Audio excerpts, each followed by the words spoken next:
Mga ka-sport, mga kabaksing, MFF Sport TV, panoorin natin ang kababayan natin kalaban nito sa Mexico na si Colaso. Ang kababayan natin ay si Jisung Bison, mga ka-idol.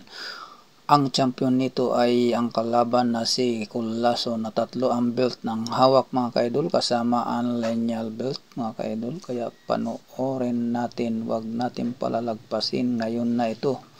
Abangan natin mamayang hapon ang laban na ito, mga ka-idol. Ang gandang bakbakan ito, ma-upset kaya ng kababayan natin na si Jisung Bison ang Mexicanong si Colaso, mga ka-idol. Magaling itong kalaban na ito na si Colaso dahil si Melvin Jerusalem ang natalo nito nung mga nakaraang taon, mga ka-idol. Kaya ang galing nito, mga ka-idol. Sana ma-upset ng kabayan natin na si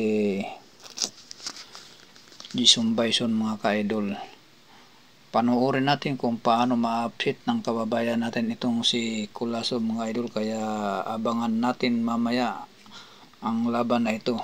Ayan, magandang bakbakan ito, mga ka-idol, kaya wag natin palalagpasin. Ayan ang mga nakatalo, mga nakalaban at natalo ni Jisung Bison, mga ka-idol. Magaling din to si Jisung Bison at pinaghandaan to ni Jisung Bison si Colaso.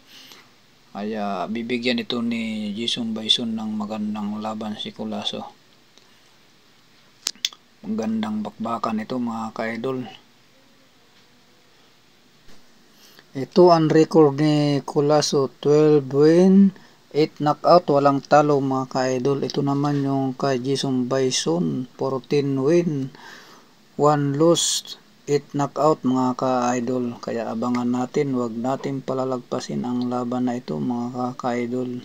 Ang gandang bakbakan ito mamayang hapon na to sa Mexico, mga ka-idol. Kaya abangan natin ang bakbakan at enkwentro nilang dalawa, mga ka-idol.